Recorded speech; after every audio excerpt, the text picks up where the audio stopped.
What's the deal? It's your boy Jason Mike, Mr. Athletic over everything.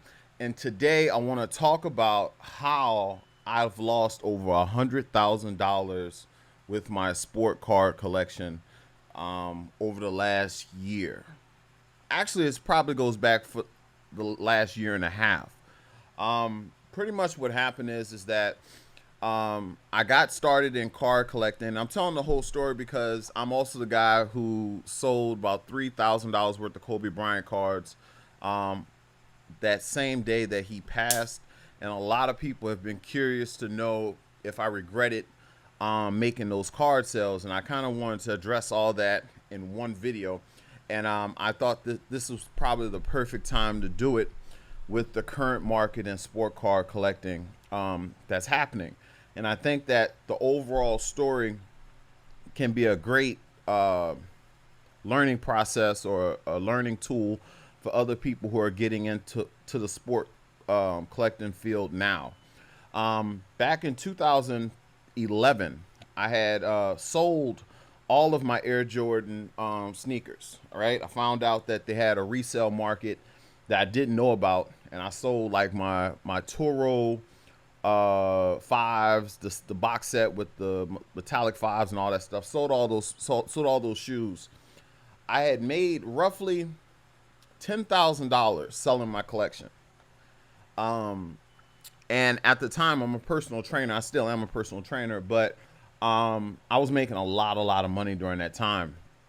And using PayPal was something that wasn't really done much at that time.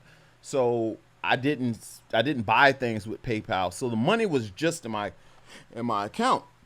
So one day I started looking at sport cards. If I'm not mistaken, it was either 2011 or 2012 when they did the top 100 NFL players or the top 50 hockey players, whatever the case may be. But during that time was when I started collecting cards again.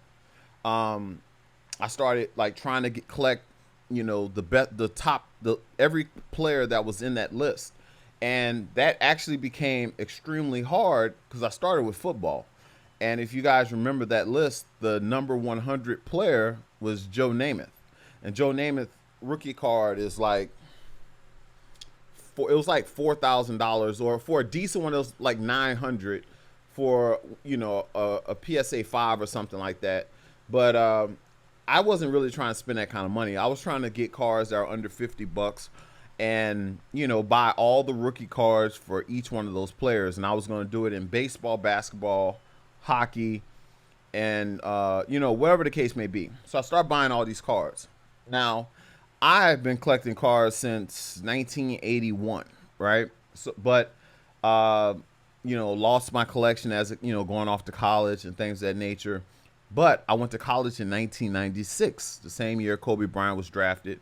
So I have a bunch of Kobe Bryant cards that are ungraded from that particular year that I pulled from packs. But during this time, I started collecting people that I liked: Jose Canseco, Alex Rodriguez, Larry Johnson, Christian Laettner, people that other people may not like so much, but I did, right? So I started picking up these cards, acquiring them and whatnot. And at this time, I started seeing that graded cards were selling for way more. And I kind of was staying away from them until I kind of realized that this is kind of what it is. So I started buying the graded cards. And if you guys remember during that time, Kobe Bryant cards were $17. Like the Flair showcase cards I was buying those for $12. Grade 9. You know what I'm saying? None of the I think I paid $40 for the Topps Finest. I think it's Topps Finest. Is it Topps Finest? I think it's Topps Finest. BGS 8.5. I paid $40 for it. That was like one of the more expensive cards. The Topps cards were cheap, under $25 if you just wanted a PSA 9. I believe, if I'm not mistaken, excuse me, the Kobe Gem Mint 10 card Topps was under $100 as well during this time. And I'm buying up all these cards. I got Allen Iverson's Topps Chrome PSA 10. His I got it in a 9 and a 10. I had the Topps 50th anniversary. It was like a chrome looking card, gem at 10. I had purchased all these cards. And back then I wasn't spending more than $50 for cards. I acquired a Lawrence Taylor rookie card for like 36 bucks, gem at 9. Clyde Drexler, I acquired that for 40 bucks, gem at 9. Akeem Olajuwon, I paid $88 for a gem at 9, Akeem Olajuwon. Charles Barkley was like, 60, 70 bucks. Patrick Ewing. I purchased all these cards during this time. And pretty much I was buying tribute baseball during that time. It was like $350 a box. I was buying that stuff, trying to get the set. And I'm going through this whole process just to break down how we came to 2019 when I started selling off the cards. If you know anything about this time in history, the cards were dormant. No card movement was happening at all. And to be honest with you, the Kobe Bryant cards actually started going down. I remember I had two of the finest in a 8.5, and I was like, you know what? Let me sell one of these, And I saw they were going for like 28 bucks, and this was in 2018. I'm like, man, the cards are going backwards. I actually started thinking I was going to be stuck with all these cards if I didn't sell them, because the generations that are behind me, they have no interest in sport cards. I talk to guys that I train, and they're a little younger than me, and listening to them talk about like, man, why are you wasting your money with that? We don't, we're not investing in that kind of stuff. You know what I'm saying? And I started thinking, I was like, you know what? These guys might have something, might be right. You know what I'm saying? So let me see if I can get rid of some of these cards.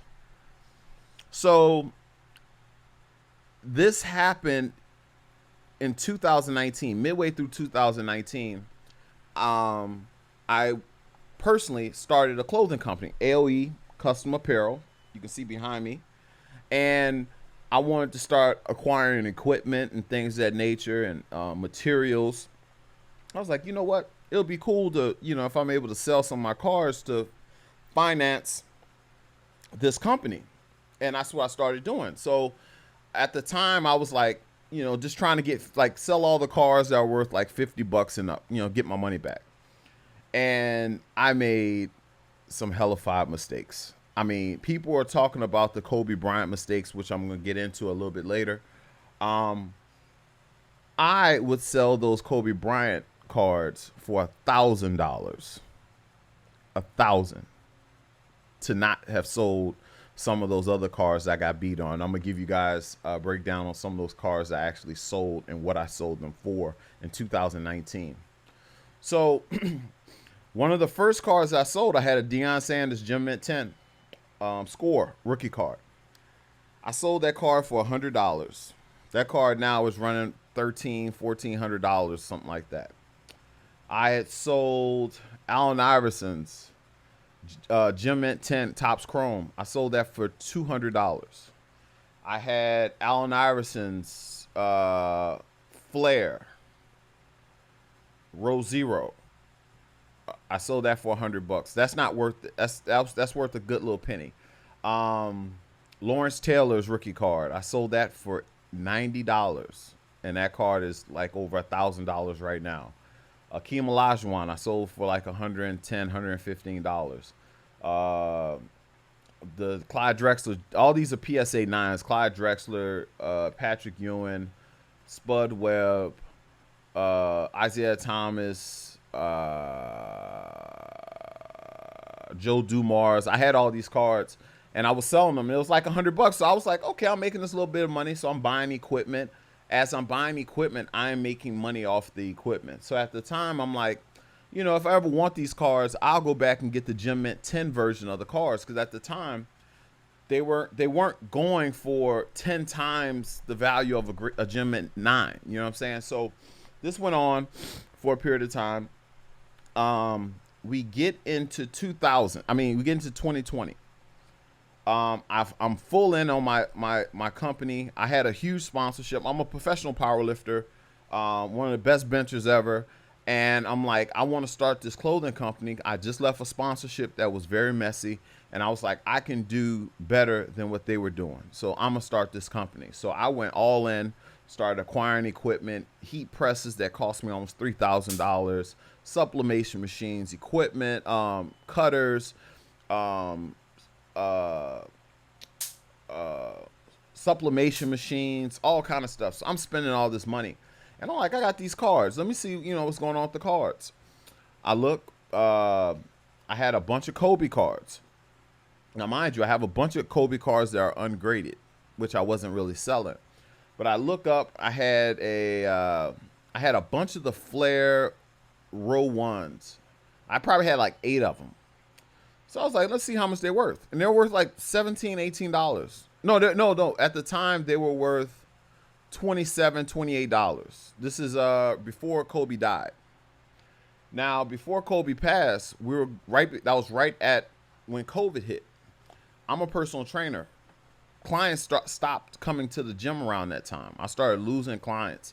So it got to the point where I'm like starting a clothing company, not making as much money as I used to make because of the COVID situation. I'm like, you know what? Let me get some cash because I really want to bankroll the clothing line, and I don't want to take it out of the money I make from working. So I started selling the cards. The day, 4 days before Kobe died, I had a 1996 UD3 Gym Mint 10 Kobe Bryant rookie card. At the time, they were selling for about $60. That was like the average price. I sold the card for $55, right? Now, I'm a little long when it comes to shipping. I take a long time to ship sometimes. The day Kobe died, I hadn't shipped the card yet. But the person that paid for it and everything, and I was like, you know what? I'm going to do the right thing. I'm going to honor the sale and send that person the card, right? As I send the card, as the news is hitting that he's passing, I'm seeing the Kobe cards going through the roof. I had like 4 cards for sale, and they all sold. And that's actually how I found out Kobe passed. The cards literally sold back to back, and they're all different people. So I was like, something's going on. And that's when I realized Kobe had passed. So I was like, you know what? Start looking at some of the prices. I'm like, wait a minute. These cards were $17, $20 yesterday. Now they're selling for $200. I was like, okay, I can't afford to be on the other side of history with this. Let me get rid of these cards. So I put all the cards up for sale. I make roughly $3,000 in like an hour and a half or something like that. And I say that went on for about a good week and a half where Kobe cards were going through the roof. And then the market calmed down. Everything came back. And cars that were selling for $175, $200, you couldn't get for that much money anymore. You might be able to get $100 for it or $90.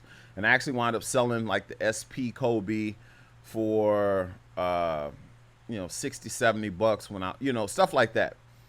But I started getting all this backlash over selling the cards, and people were like, you're going to regret this. You're going to regret this. These cards are going to be worth X, Y, and Z. Now, this is actually, hold on. Spiders on the lens. So people were saying this, and I'm like, I have no regrets. The money that I made from that particular sale, I purchased a heat press. I purchased a cutter. I named them Kobe and Gigi. Those machines have allowed me to make money, much more money than what I sold those cars for. So to be honest with you, I sold those cars and Kobe Bryant became a part of my business. Those two machines have helped me make high quality clothing that is going to continue to allow me to make money for the years to come.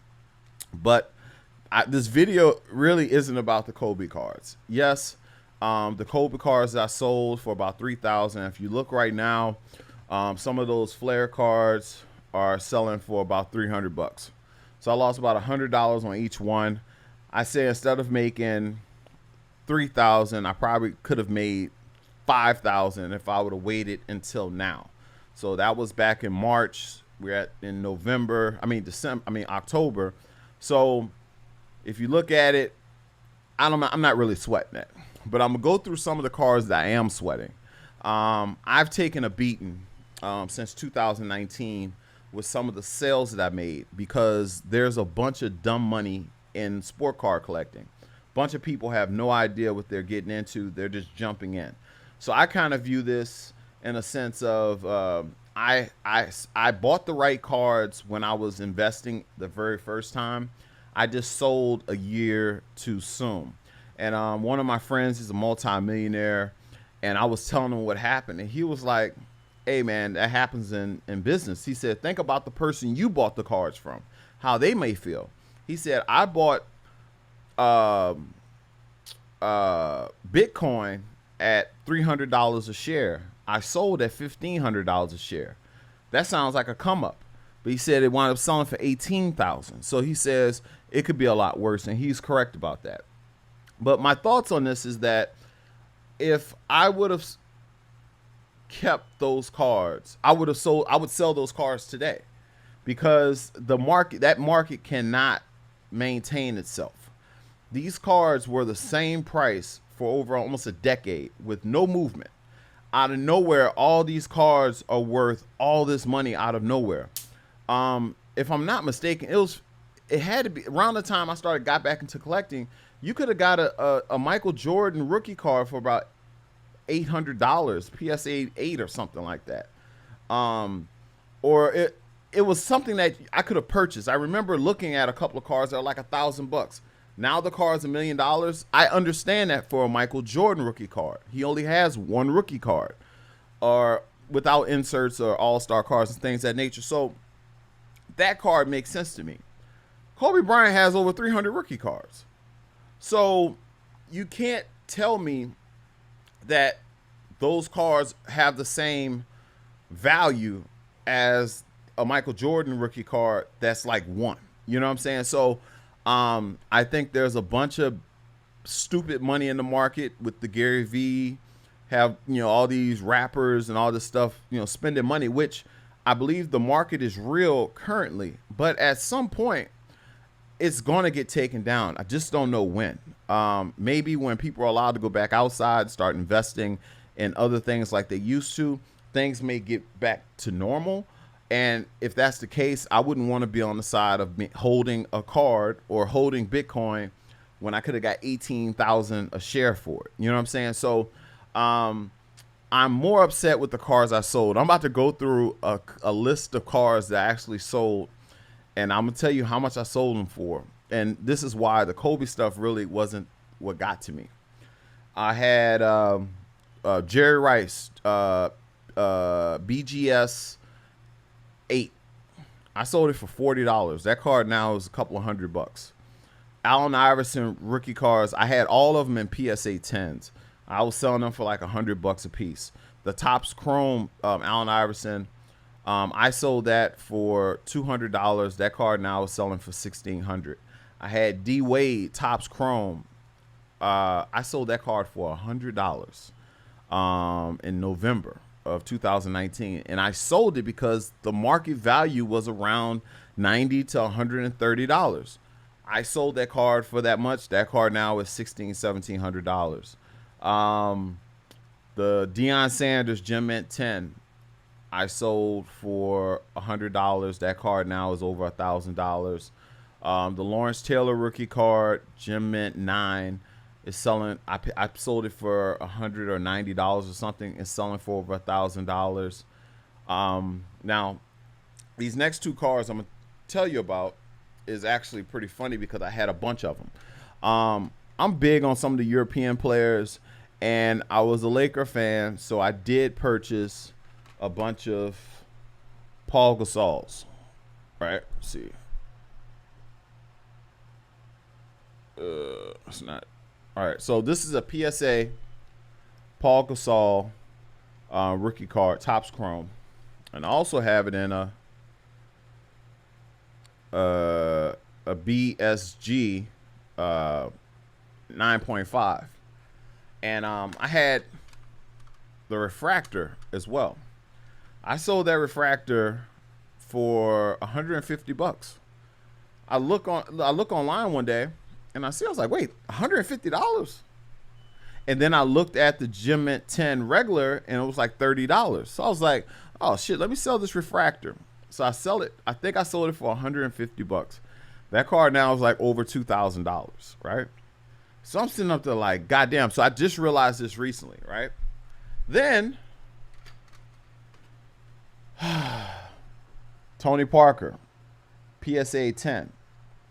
I realized recently this card is selling for between $600 and $400. I had the refractor for this as well. Sold that for $100. That card is over $2,000 selling. I had Thurman Thomas, PSA 10. I had 5 of these. I paid $30 a piece for them. I wind up selling them for. I sold a couple of them for $50, which I'm like, hey, I made $20 on it. These cards were dormant forever. Now these are selling for over $200. I actually have 2 of them currently. Right? Phillip Rivers, Topps rookie card. These were I paid $20 for them. I sold these. I was selling them for $50 beginning of the year. Now these are selling for over $200. Now I recently just sold this card. This is Jaromir Jagr's Gem Mint 10. I paid $1 for it in auction, and I sold it for $200 yesterday. But the Steve Nash UD3, I paid $6 for it. Sold some, and actually I had these up as a pair, and I was trying to get $60 for them, and no one bought it. A couple of people purchased it, and then they were like, I think I had it up for $30. No, what I did was I had both of them up, but I was only selling one. And the guy bought it and was like, I need both cards. I was like, nah. I said, give me $65. You can have both of them. He said, no, he wanted his money back. Gave him his money back. Well, now these are selling for over $200.